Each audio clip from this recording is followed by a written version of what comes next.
This workshop is a fundamental workshop in the work that we do at Action Coach, and the learnings out of these few hours are paramount to the success of the businesses that we coach on a day-to-day basis. So you're going to learn tools and strategies this morning that are going to make a massive difference in your business, whether you engage with our services or not. So I implore you to take you've obviously got workbooks and things with you. There is a workbook that we provided you. Make notes. Take as many, open your mind to this experience and look for the gems that your business so desperately needs, I suppose. Okay, so just to tell you a bit more about Action Coach, we are the world's #1 business coaching firm. There's no companies that are able to do what we do on the scale that we do. So we're very, very proud of that fact. We coach around 15,000 businesses a week, and we coach in roughly pretty much every country in the known world. We've got a presence. So roughly 1,000 coaching offices. Action Coach was started, and the CEO of the company is a guy by the name of Brad Sugars. And Brad is an Australian. For all his... I thought he was South African. No, he's Australian. He's Australian. Brad is an entrepreneurial genius. He started his business career when he was about 13 or 14, selling his unwanted Christmas presents to his brothers and sisters. And he went on from there. So he's owned everything from RV businesses to dog food businesses to food to restaurants to play production businesses, you name it. And the thing with what Brad's done is that he's created a particular system that's worked for him in the way that he's grown and built and sold his businesses in the past. And we are lucky enough to be able to use a lot of those strategies in what we do to coach our clients. So just to give you an idea of some of the things that he's done, he was in the process of buying a woman's boutique in Australia. Not a particularly bad business, just wasn't shooting the lights out. Had great product on the shelves, had great staff, was just something missing. So when Brad was doing his due diligence, he went around to some of more of the flagship stores, and he interviewed some of the staff. And what was happening was, typical Australian fashion, the couple would go to the store in the mall, and the lady would be enticed to go in and look at the new scarves on the shelf, and the guy would be sort of resisting to go in. So, of course, he would stand at the door looking at his watch, or he would, kind of like, I'm going next door to the hunting shop, I'll see you later. And what he would do in most cases that process would stop the lady from enjoying her shopping experience. So when Brad took the store over, one of the first things he did was he turned the dead space in the corner of the store into a little bar. So he put a little bar counter, bar tap, a beer tap, and a sports TV on. So the first thing that happened when the couple would arrive at the store is the lady would say, "Sir, for your convenience, we've got a complimentary beer on the house for you." So of course what had happened, the whole flow changed. And so she would go and shop, and she would get what she liked, and she'd shop a bit more, and then she would go to her partner and say, "Love, I'm ready to go." And he would go, "I've still got some beer, carry on shopping." So that was just some of the clever strategies that Brad developed in some of the businesses that he had. So one of the very reasons why you're here today as well is the fulfillment of our vision at Action Coach. And our vision at Action Coach is very simple. It's world abundance through business re-education. Our job is to make this world an abundant place. Will we ever achieve it in our lifetime? Probably not.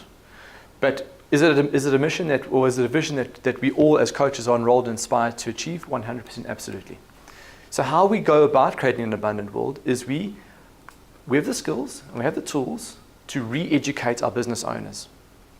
Because how many businesses sitting around this table got a manual when they went into business for the first time saying, well done, you've just qualified as an educator and you're going to go and create a business for yourself around education, and this is how you're going to make a huge success out of it. Or your business. So we have a very unique place in the market to service businesses that have inspiration, that have great leaders, that have great products, and we're able to help re-educate them to do things the right way and do things the better way. So they can employ more people, they can grow their businesses, and they can start to create an abundant space around them. So you're probably wondering who this handsome gentleman is up here. No, Luke was. Your brother. Yeah. That was before Christmas, that shot. So my name is Clyde Langley, and I am born and bred Pietermaritzburg. For all my sins, I got into IT very early on after school. Hated IT, didn't really like it, but all my friends were getting into that and heading off to the UK to go and make a fortune in the IT trade. So I studied IT, and when I was at the ripe old age of 22, I decided to, there again, a series of events happened. I decided to open my own business. I was given two options with the company I was working for: go stand in the UIF queue, or have our database and take the business and run with it. So the first option didn't really ring many bells in my mind. The second option did. So at that stage, I was paid about R3,500 a month salary. I was given a month's notice. So I negotiated with the landlord that the business was currently in to rent a small little office, which I could pay for in arrears. Bought an old desk, put a telecom phone line in, and got about setting up this business. I think the only thing that made it work was the fact that I didn't care about anything else around me. I just focused on what I needed to do, and I just had my plan and I worked my plan. Fortunately, the business grew quite quickly, and 6 months later, I took a partner on board, and we went about building this business. So what happened for us as a company, we did Action Coach as a client probably, I'd imagine it was about 2011, 2012. And the things that stood out for me most about our experience doing Action Coach as a client was the concept of building a business that works so that you don't have to. And how simple business can be if we apply the strategies that we need to ensure that we can build a business that works so we don't have to. There was never anybody saying we must build a business so you mustn't work in your business. It's just that the freedom is there to be able to decide, I don't want to work in this business anymore.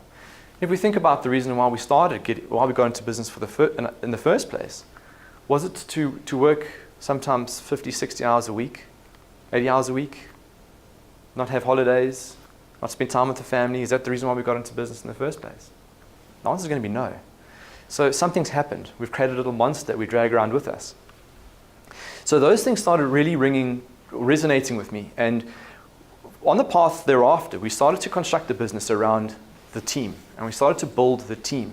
And we started to emphasize the importance of growing our team so that Brett and I were able to step back as business owners, as well as technicians in the business, and become true business owners. What started happening for me, though, is that I developed, and I always had a love for business and that business. And I had an even deeper love for the connection I created with people that I worked with, and that were in my circles. And I used to spend a lot of time talking to the business owners about their business, even at an early stage in my business, and not realizing that I was actually doing what I truly loved doing. I loved the business, don't get me wrong, I really enjoyed creating. And I had it for about 13 odd years, and there was a moment in time where I just decided that was it. My passion is not what I'm doing, it's with people. I needed to find outlets to service that. So I feel my purpose on this planet is to serve others through the work I do. And this experience here today gives me great pleasure to be able to do that. I know that if I can unlock one thing in each one of you sitting here today, that I'm getting closer to fulfilling my purpose as a human being on this planet. I want to be able to reward your time with us today with some strategies on how we can help increase your profits, build a great team, and get you some time back. That's going to be the purpose of the workshop today. So if I was you, I'd be looking for those little gems in these spaces, and especially with the challenges that you've brought to the table, and looking for the solutions for those. We're going to be covering quite a lot of information in a short space of time. And as I say, it's important to look for the little drops of wisdom. So the only failure is the failure to participate. You put 100% in and you get 100% out. So like I mentioned, we've got workbooks, we've got things to write with. Please make use of those.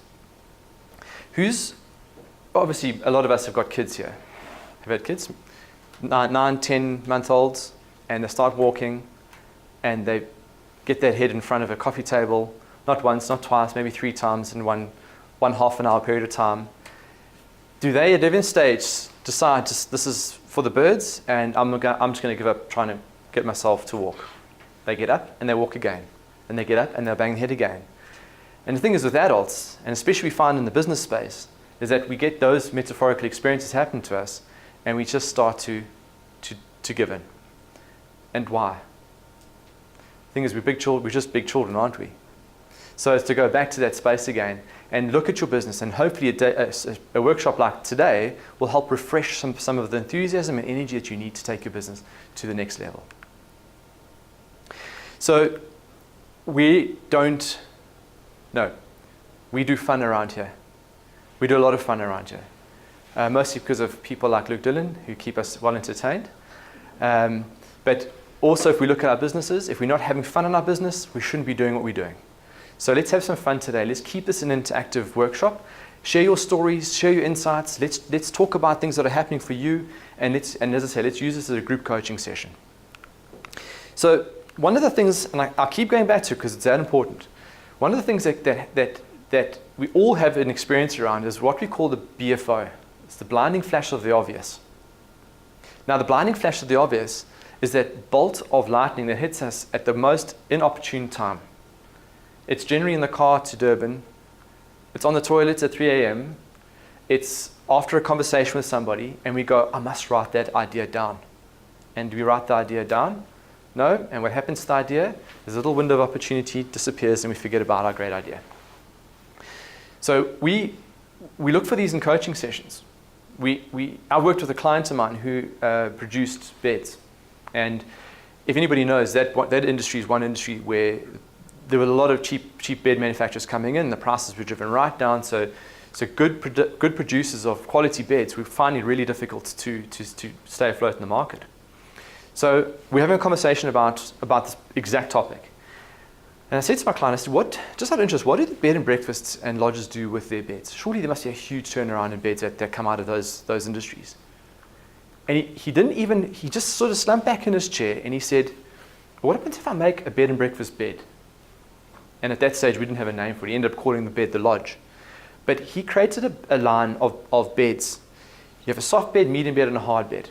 He created a bed that was perfect for that bed and breakfast industry. It had that sort of 3 nights, great night's sleep. It wasn't too hard, it wasn't too soft. But he hired a varsity student who he employed for mornings only for a month. And all her job was to harvest all the bed and breakfast and lodges around KZN. And they marketed to that new line. And it was as a result of that BFO that he was able to increase the sales, not exponentially, but filled a certain void that was there through something like that one eureka moment that we get to experience.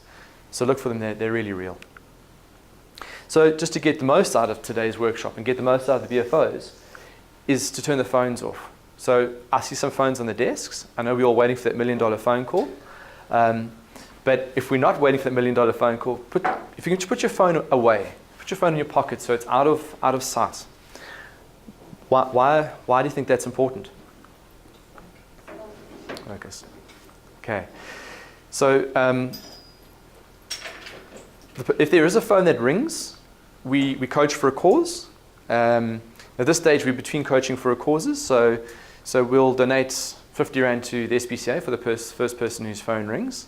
Second person, 100 Rand, and then we'll go up like that. You will, or we will? No, you will, if your phone rings. Yeah. Otherwise, I was going to start phoning people. This is, yes. So there we go. And as I said earlier, please get involved. Let's get participating. So in order for the business to move forward in the direction that you want this business to go, or your business to go, or your life to go, we have to institute some sort of change. Would that be fair to say? Okay. So we've got a formula for change. And I'm going to work you through this formula for change. And unbeknownst to all of you, you've actually been through this formula of change. You just haven't boxed it in a lovely little formula like this. And our formula for change says, in brackets, D times V plus F must be greater than R. Now that looks like a heck of a mathematical formula for a very unmathematical company, but it's not about maths. So if we think of an equation, we have to get the two elements in the brackets to work before the equation can happen. Is that correct? So in order to get change to happen in our lives, we have to get two elements, very vital elements, to work in unison and to be scored nice and high so that equation can start to take place. So what happens on the 31st of December? New Zealand. New Year's Eve? Party, big party. What else happens on New Year's Eve? Resolution. Resolutions. Our old friend, New Year's resolutions. So generally, we're unhappy about something at the 31st of December. I'm just using it as a rough date.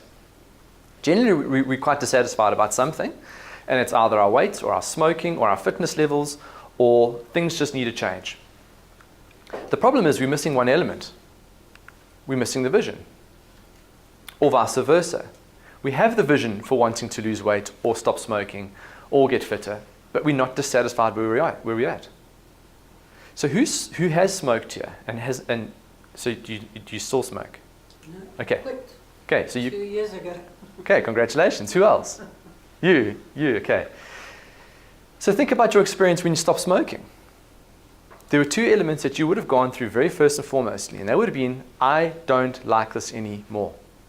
I don't like the way it makes me feel. I don't like the way it makes me smell. I don't like standing out in the cold when it's the middle of winter and I don't have a fires and bras fire to keep me warm, and I just don't like this anymore. I want a better life for myself. Okay, so it's not like I don't like standing outside, but I don't really care about it. I'm just going to carry on doing it. I don't want to do this anymore. I want something more. Then what happens is, now the equation starts to bubble and squeak. Now the flywheel opens. Now we can introduce the first steps. Now the first steps is taking that full box of cigarettes and crushing it in one hand and throwing it in the bin and saying, I'm never doing this again. Or actually putting on the running shoes and going for that run. Or taking that red gym card out our wallets and actually going to swipe it. That's the first steps, because we've got the energy and motion that we require to change. So if we think of the elements of your business, some of the challenges that we spoke about here, what about those do we need to look at in terms of the mirror reflection and say that area we need to change this about that in order to get a better result there? Is this making sense? And it's all got to be greater than the resistance we experience. So sometimes the resistance we experience is nothing more than our old habits, our old ways of doing things, our old frames of reference that take us back to a default. And if we look a bit deep into the human mind, there's three things that happen in a space where resistance kicks in. We have a trigger, we have a response, and then we have a result. So we stop smoking for about 2 weeks, we get invited out to dinner, maybe we have one too many glasses of wine, and someone across the table steps outside for a cigarette. And then our resistance is challenged. So resistance is made up of two things. Resistance is made up of love, and who can guess the other one? No? Commitment. No, not commitment. It's what holds us back. Fear. Fear. That's correct.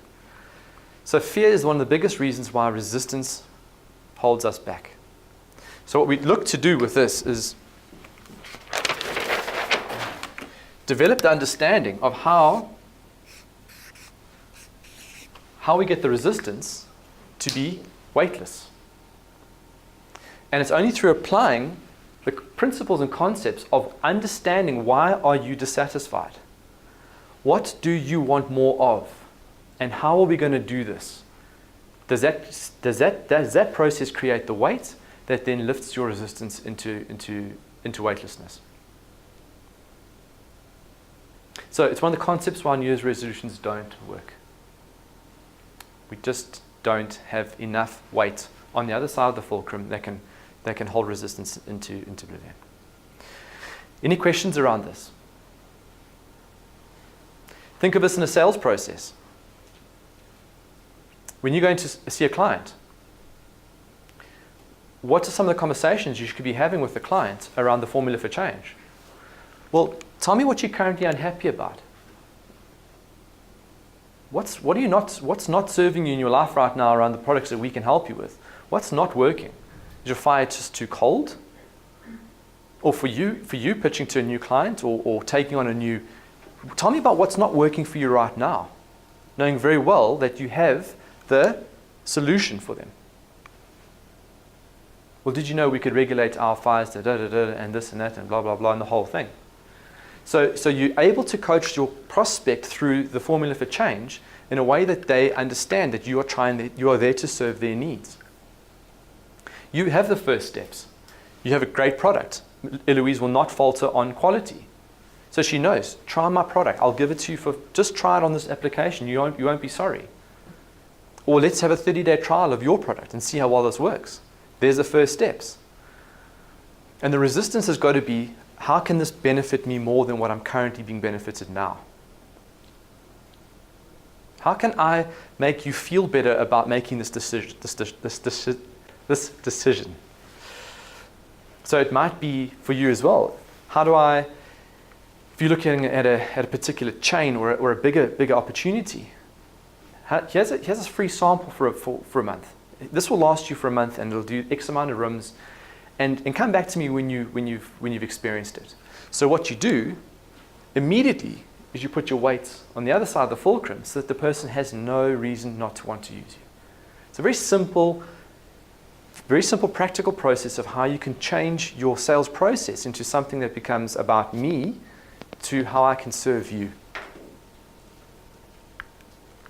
You can actually apply this to each of the moving parts in your business. Yes. So not only your main challenge, but all the different little things that make up your full business. Yes. I was just quickly running through it in my mind, and you can do that. Yes. Okay, that's wonderful. So that's the first time I've heard someone say they can use the element for change, or the formula for change, through all aspects of their business. And you'll understand how it perfectly works with what you're about to see as well, coming up. All right, any further comments, questions on this?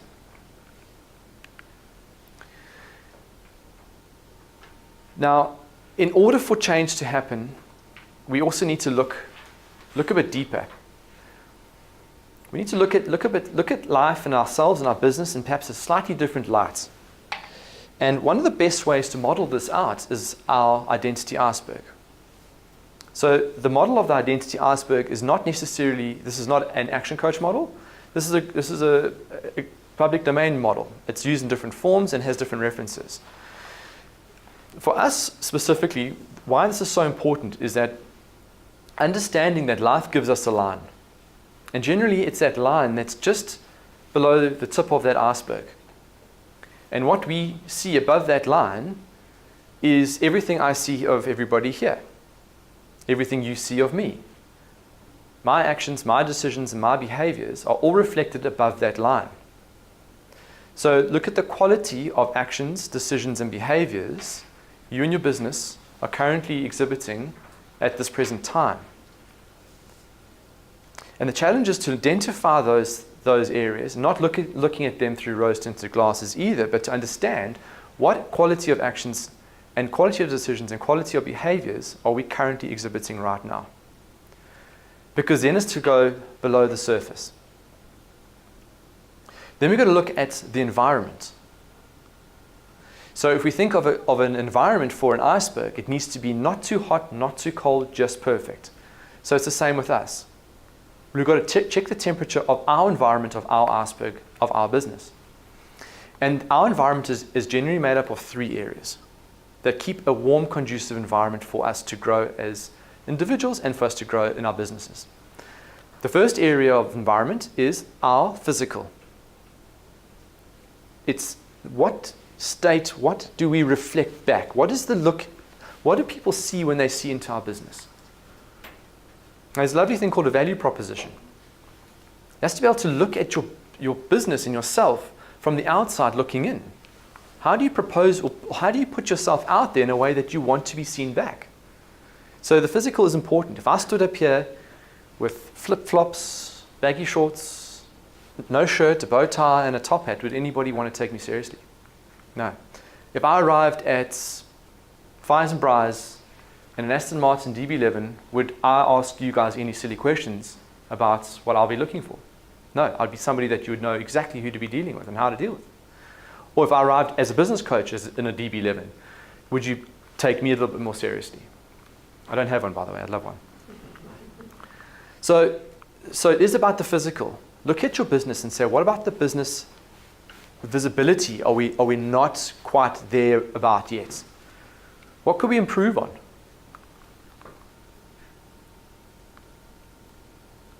Then the second area is our skill set. So the skills of our environment.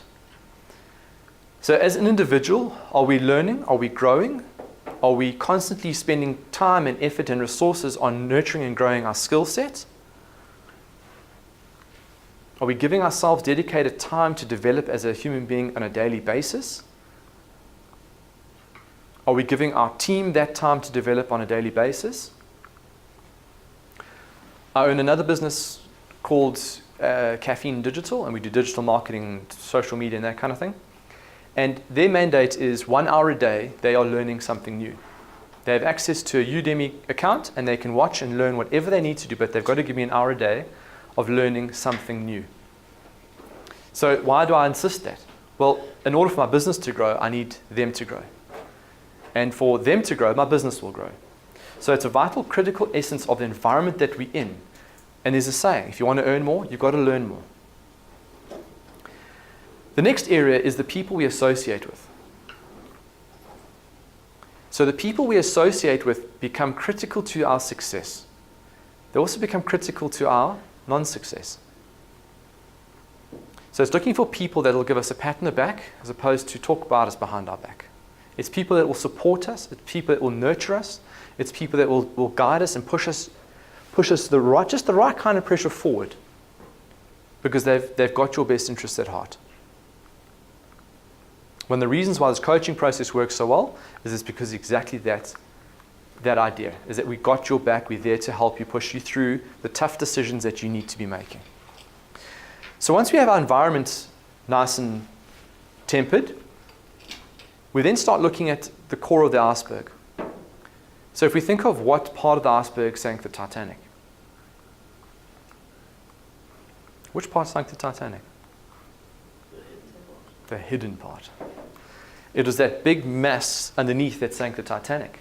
They saw this little peak way out there. We're far away from the iceberg. So think about what lets us down. It's not what's happening above the surface. That's the equal sign. It's what's happening below the surface.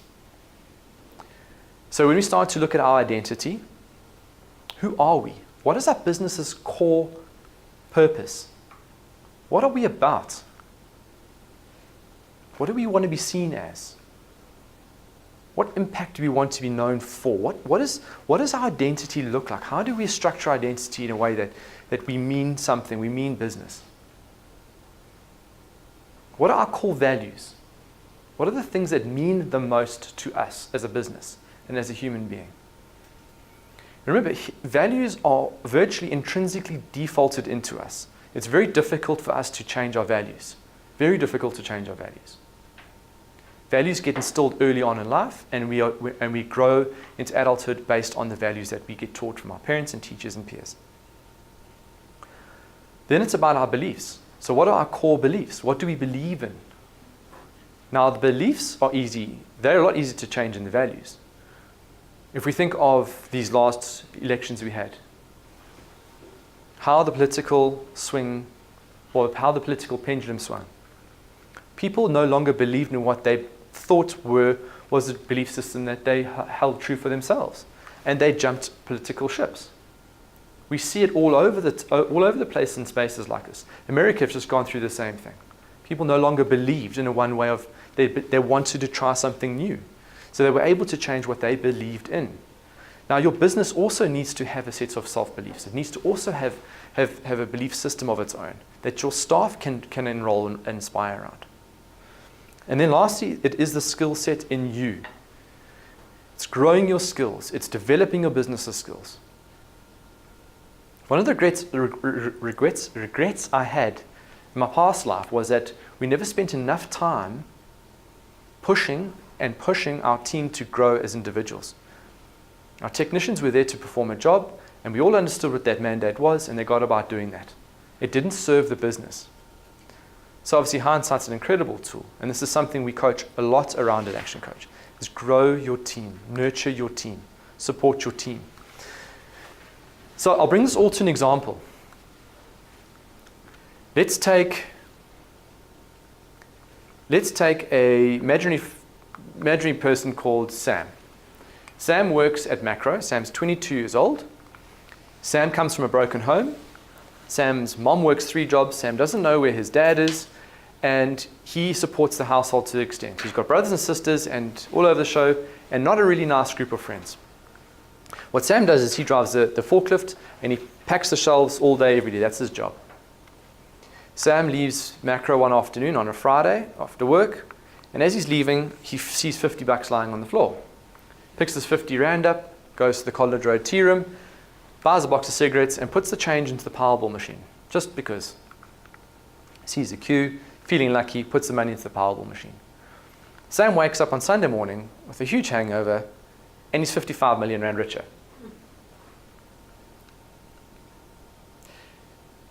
Why do lotto winners need a counseling session, if not many, post their winnings?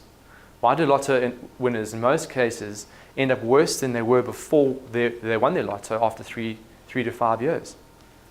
Because they haven't assessed the iceberg. They haven't spent time working below the surface and in the environment, getting their water temperature just right, so now they can support this new life. If you think of all the hard workers that have created really huge amounts of wealth, there's common traits in all of them. They work hard, they grow themselves, they learn. And actually Brad Sugars talks about it. He talks about a meeting he had. Well, it was a workshop he went to when he was 16 years old, and it was a Jim Rohn workshop. And if any of you don't know Jim Rohn, go and Google Jim Rohn. And Brad went up to Jim, and he wanted Jim to sign his notes. And he said to Jim, what's one advice you can give me as a youngster? And Jim Rohn said, read a book a week and you'll be a wealthy, wealthy man. And what would that do? If you think about reading a book a week, if you can get through the book a week, that's going to make your iceberg unstoppable and formidable. So this is the concept of what we're trying to say here, is assess where you're at, and let's see what we need to do to grow your ice and get those waters nice and ambient for growth. Powerful, powerful, powerful stuff, this. And we had a conversation about this this week. Is there an age limit to all of this? 100% not. We're given 86,500 seconds every day, a whole bunch of new seconds every new day to start our lives again. It's up to us to decide what we're going to do with those 80,000 seconds. Okay, any questions about this? Any comments about this? Does it make sense? So why do you think people stay where they are? Why do people not progress? We said it earlier. Fear. Okay. This is the killer of dreams. This little critter gets in the way all the time. And a lot of our coaching is around understanding our clients' fear and working through those fears practically and pragmatically. Fear is an acronym that stands for false expectations appearing real. A false expectation appearing real. We're not saying that the fears you're experiencing in your business and in yourself are not real, but sometimes we unpack the fear and we learn that fear is made up of a bunch of stuff. And that stuff, when we face on, and work through those fears, we realize they're actually nothing more than a bunch of noise that's holding us back. But we're in the woods, so close to the trees of our own lives, it's very difficult to see this.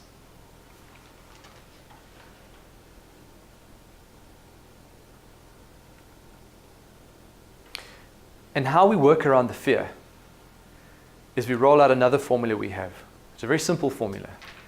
And this one is B times do equals have.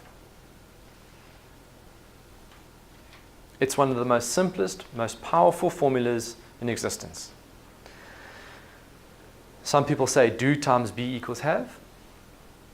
But let's unpack the concept of this. So for us to figure out what it is that we truly, truly want, we've got to decide about what that is. We've got to think about what that have is. we're not about wasting paper around here, so we'll use a recycled piece of paper. And I'm a business coach, not an artist, so please forgive my drawing skills. So for most,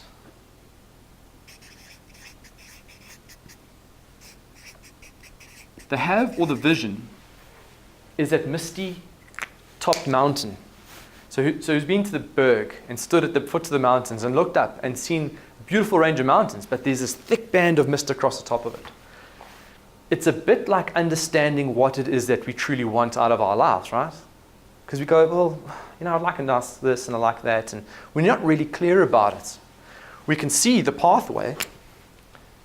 There's often a little pathway up to the top, so we know that people have done the hard work and gotten up there. So the metaphor is a great metaphor because we can understand what goes into climbing a mountain to get to the top under that mist belt. So to understand what your have is it going to happen in a day? Is it going to happen after a workshop like this? I hope so, but it might take a while to figure that out. But once we do figure it out, and once we figure out what we truly want first as human beings, ourselves, and then finding out what we want for our business, it's to use our businesses. You'll all love this one.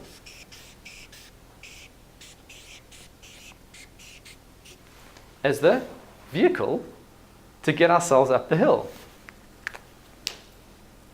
And not see our business as our firstborn child who we need to mollycoddle and wrap in bubble wrap. So in order to get the vehicle ready, we need to learn what to do, how to drive this vehicle. More importantly, we have to become brave enough to take the mirrors off, to take the side mirrors off, tape up the back window so that we only have vision for the front. And then be disciplined about the process to get ourselves from base camp to camp 1 to camp 2 to camp 3 and then to eventually the summit. So be times do equals have. Be great, do great, have great. Be average, do average, have average.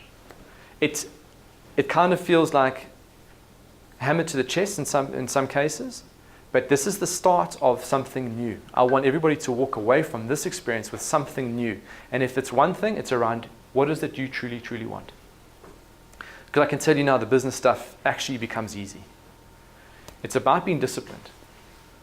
And a lot of the talk around self-motivate or motivation and personal development is the miracle to riches. The master key to riches is self-discipline. It takes discipline to become somebody different. It takes discipline to do the doing that you need to do, to get up early, to read those books, to push yourself, to push yourself, to push yourself. But isn't the have so rewarding when we get it? And one thing I can commend Louise about is that Louise has been incredibly disciplined about her journey through her business. And it shows.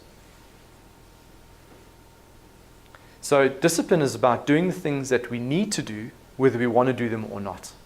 That's the simplicity of it. That's where the coach comes in. And if the coaching doesn't work, we've got a baseball bat in the office and it's called clarity. One of the most powerful concepts I've certainly come across, and it's such an important part of what we do around here. And there's many different ways of looking at this, and also there's many different models around this, but this one works the best for us. This is around being above and below the point of power. So very simply, below the point of power, we have blame, excuses, and denial. It used to previously be a line. Someone patented the line, and we're no longer allowed to use the line, so now we've replaced it with the point of power. Didn't know it was possible, but hey. So below the point of power, we have blame, excuses, and denial. And the acronym is BED. So, 9:30 on a Wednesday morning, how good are we to the world when we're lying in pity in our beds? Not very valuable. So it's at this point here where we look at particularly the blame, excuses, and denial as each and separate case and points. We are all going to go below the point of power, aren't we? We are all going to get to that point in time and space at somewhere in our lives where we're going to be there. But the great thing about this model is that we have above the point of power, where we can stay ownership, be accountable, and be responsible for our actions. So below the point of power, we have a flat battery. And above the point of power, we have a full battery. And human beings, our minds are like batteries. So some might have arrived here with somewhat of an empty battery, emptiest battery. The purpose of collected minds in a space like this is that by the time you leave here, you should have a recharged battery. So think of your business or your businesses. Your responsibility as a team leader in your business is to ensure that you help your team develop a charged set of batteries. And we do this as leaders by staying above the point of power, where we ownership, first and foremost, of the business. We're accountable for the results in the business, and we're responsible for the smooth sailing of this ship. What good are we to our client community, our staff, and to the business that we have when we stay in a place where we're blaming the world around us, we're making excuses for everything that's going wrong in our business, and we're in denial about how great we think our business and our leadership is? So if we look at ownership, when we take full ownership, we move blame right out the way. Ownership destroys the blame. Accountability destroys excuses. We no longer make excuses. We are accountable for our actions. And responsibility destroys denial. We take responsibility for where our business is and where we are at right now, and we no longer live in a space of denial about how great we think things actually are. Unfortunately, we live in a country where we are living below the point of power. And we have some flat batteries. So the thing around recharging the batteries is it takes all of us in our individual capacities to keep our batteries as fully charged as possible so that we can pass that on. If you were in the energy space at one stage, you know what happens. If you have a car battery that's flat, you can barely power a light bulb. You have a battery that's fully charged, you can power a bank of lights. So the concept of this is really real, and it's a great metaphor to look at when you're just feeling like the world's getting you a bit down. Think about your batteries and what you need to do. So that's why we love this space too. When we coach our clients, they leave our coaching session hopefully with a full set of charged batteries. Any questions around this? Any comments or points reference with this? Super, super, super important. Just lastly with this, when we go below the point of power, our team goes with us. When our team goes with us, they take our clients with us. And when our clients go with us, our business goes with us. Okay. So, let's think a bit about your business. Is your business driving you, or are you driving your business?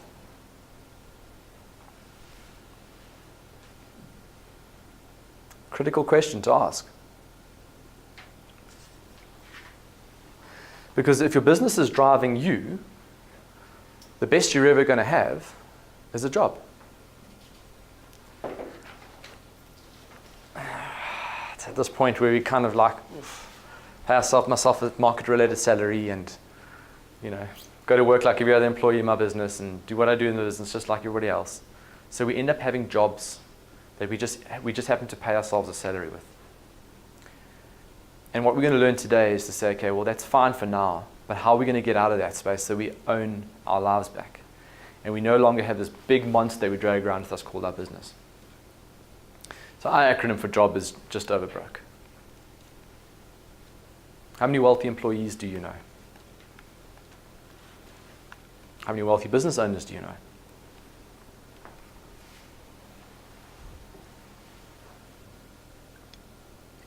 I don't mean to stress you out with these points, but it's to drive it home.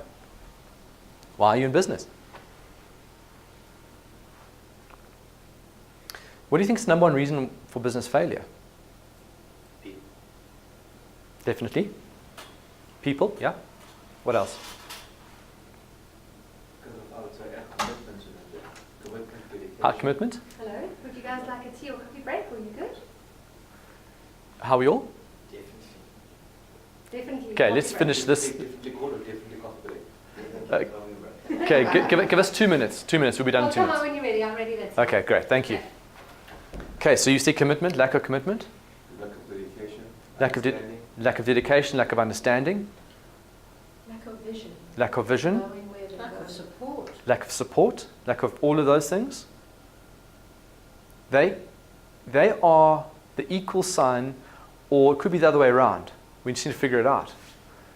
But what happens at the end of a year? We all just start checking out. We feel like we're about to burn out. Burnout happens because we find it so necessary in our businesses. Can we all see the board? To get into the routine. There's the washing machine. Get into the spin cycle, get into the eco-wash cycle, whatever our preference is, and just do it all day, every day. We get the cycle of this habitual cycle of default in our businesses that start leading to all of the points that you raised. We get lack of vision. We find a lack of commitment happening. We don't find the support because we get lonely. And when we start feeling like that, it's, well, no one can do the job better than I can, and I need to just protect, and I must take, and then all those things start to happen. And all the emotions start to come out of it. And we discussed this this week. When energy happens and you can't disperse the energy correctly, it goes back into the body and it makes us sick. And I'm sorry to say this, we're the only ones to blame for that. This workshop is the liberation for that. There again, if there's one thing you learn out of this, is how do you create the balance in your life so that you can spot the signs for these things that happen. We don't have to have this. We don't have to have all of those negative things that happen in our lives. We don't have to have that. I'm not saying it's going to be smooth sailing and blue skies, but with the support and with the sessions or with these kind of workshops or with the learning that you do, you steer clear of the burnout, you steer clear of all of those things.